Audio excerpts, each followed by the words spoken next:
Hey, Kentucky, this is Mary Jo Perino. Tonight, the candidates for Attorney General engage in their first televised debate.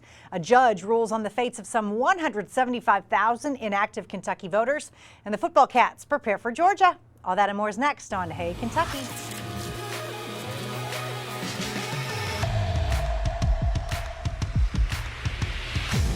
Welcome to Hey Kentucky, presented by Wendy's. I'm Mary Jo Perino. Republican consultant Les Fugate is alongside Fugate. There's Fugates and there's Fugates. We say Fugate is the rich pronunciation, Fugate is the poor pronunciation. Okay, you're definitely a Fugate.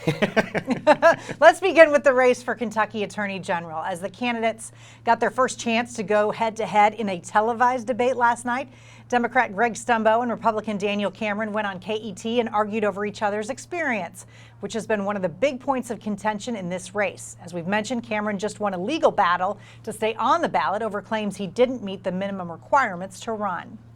He's never tried a traffic case, never tried a citation, never tried a jaywalking case. How can you lead a team of prosecutors when you have no idea what they're talking about, what they're up against? I mean, it's pretty clear. This race is about experience. I led that office once before. I can do it again. I worked for two large law firms in the Commonwealth of Kentucky. I have been a federal law clerk. I was general counsel to the majority leader of the United States Senate. I don't think anybody questions my ability to lead the office effectively.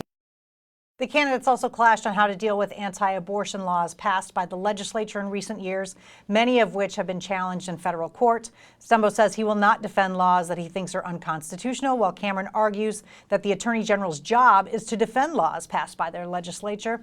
Their answers were similar when asked about controversial pension legislation. This argument of experience, to me, seems to be falling on deaf ears and not working for Greg Stumbo. Well, we can just go back to the last presidential election to see an argument about, how well experience works with voters. Hillary Clinton, clearly the most experienced candidate we've ever had for president, and she didn't win. A guy who had zero experience. Exactly. Yeah. So I think Kentucky voters will look a lot more at which candidate matches their values and will, oversee the law in a way that matches their values. Yeah, and Stumbo kept mentioning it over and over again. I've done this job before. I've done this job before. Well, he left that post at one point to pursue other options. Well, and it's tough when you are running against someone who hasn't been an elected official. It's hard to, attack them. Yes. And so that's one area where he can attack is on the experience. I'm just not sure it's going to work with voters. All right. He should have just said, you played for Louisville, and be done with it. All right, staying with politics, a Frankfort judge has issued a temporary injunction to restore some 175,000 Kentucky voters who were classified as inactive. Democrats filed suit last week claiming that the Board of Elections infringed on the right of voters who were put on the list. The judge ruled that all voters will be returned to a one master list. A star will be placed next to the names of voters who need to confirm their address. Meanwhile, we're still waiting for a decision from the courts on the lawsuit filed by Secretary of State Allison Lundergan Grimes against the Board of Elections and the Attorney General's office. She's fighting to restore the authority of her position, and she's disputing the seizure of a computer from an employee in her office. This voter record thing, we may have figured it out on a state level, but it's much more of a federal issue.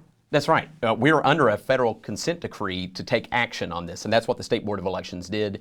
The judge at the state level has come in and said, no, let's wait until after this election. And so I think you'll see the State Board of Elections move forward again. They should move forward again.